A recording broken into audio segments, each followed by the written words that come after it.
Hi, I'm author and designer Rebecca Kemp Brent. Sometimes I like to surprise my machine embroidery friends by doing a little handwork. I think about the ladies of the teens and 20s and how they would take just a little scrap of a ribbon or a little bit of leftover fabric and embellish their hats, everything from hat bands to hemlines, and maybe even I can picture Mary Poppins and characters like Anna Bates and think of them taking whatever leftovers they had and making their things a little more special. So I've enjoyed doing some ribbon and fabric flowers to use in home decorating and embellishing my clothing. And if you'll look over to the side, I have some really sort of fussy roses that are made petal by petal, and then they're the really simple alternatives like the carnations in the vase, and those are made just by gathering a strip of bias cut silk.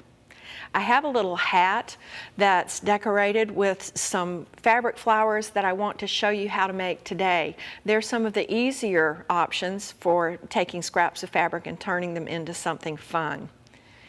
I'll start with this little blue flower. This is, I think, probably the easiest of the flowers to make. And to make those, what we need is some circles of fabric. I'm working with a 3-inch circle because that's just a good size to learn on. But as you can see, you can make the flowers in different sizes. And to do that, you start out with different size circles. Probably anything from about a 1-inch circle up to around 4 inches will make an attractive flower. You can also vary the size of your flowers by putting fewer petals or more petals into it. So you can look at the table and see some examples of that as well. But for our simple little star flower, we have circles of fabric and then a threaded needle. And you can use a doubled thread, just regular sewing thread for this, but my preference is to use either a bold hand quilting thread or a heavy duty thread, and then I only have to use one thickness, which makes it less prone to tangles and it's just a little simpler to work with. And I've tied a knot in my thread. For this particular kind of flower, I tie the knot a couple of inches away from the end of the thread. Now let's make our flower. Start with one circle and fold it in half 2 times. This is a little like origami on paper, but one big difference is these folds don't have to be precise. Now I'm going to take my threaded needle and I'm going to sew a running stitch about 1/8 of an inch away from the raw edges of the folded fabric. If you're like me, you try really hard to make your stitches very fine and very beautiful. But I'll give you a tip. When you're sewing flowers or making yo-yos, a fine stitch is not a good thing. It will actually make it harder to draw the gathers up nice and tight.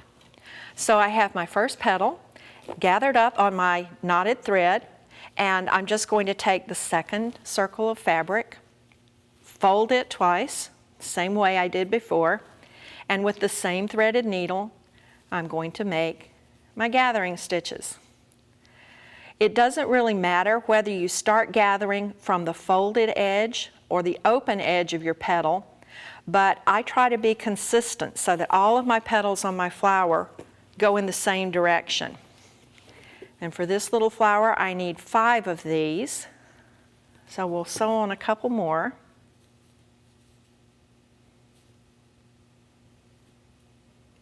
And again, nice big stitches. I make my stitches about 1/4 of an inch long. If you're ever curious, you can try making 2 of them, one with tiny stitches and one with big fat stitches, and you'll discover that the one with the fat stitches winds up with a smaller opening at the center of the flower and actually looks neater.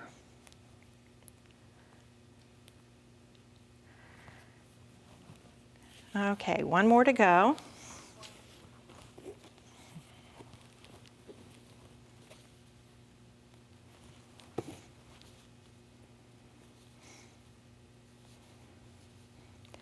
And to finish this up, when I get this 5th petal stitched, I'm just going to tighten everything. And remember that thread tail I left at the beginning? That's going to let me tie these in a circle with just a plain overhand knot, and that makes my flower. You want to do something to finish the center of this, and of course buttons come to mind.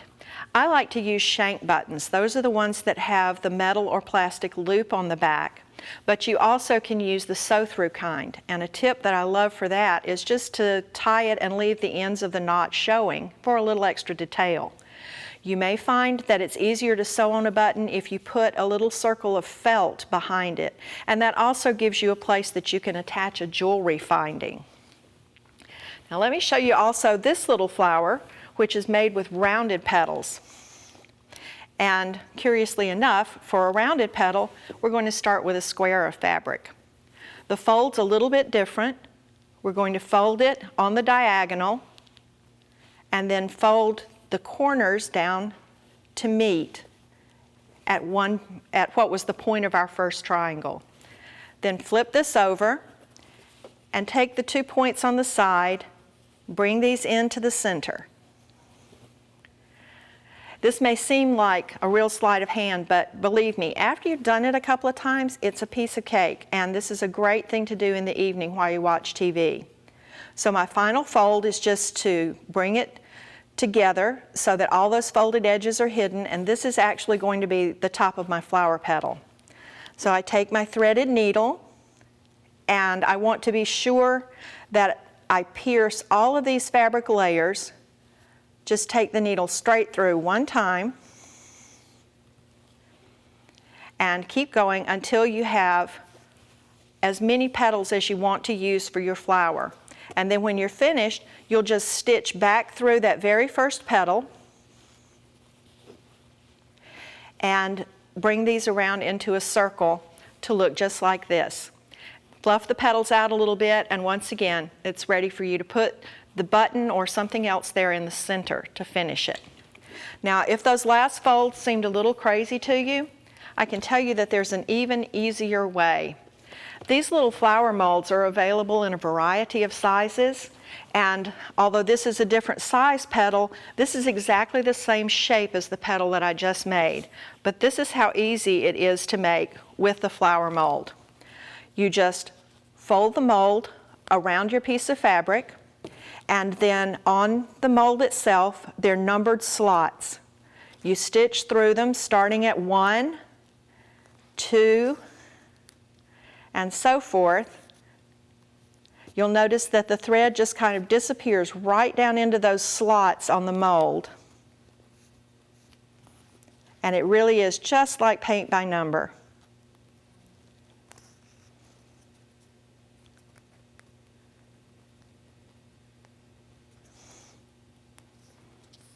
And when you get to the last one, actually I skipped a step. I should have trimmed it first, but since I forgot, I'm just going to go in now and trim this right around the shape of my mold.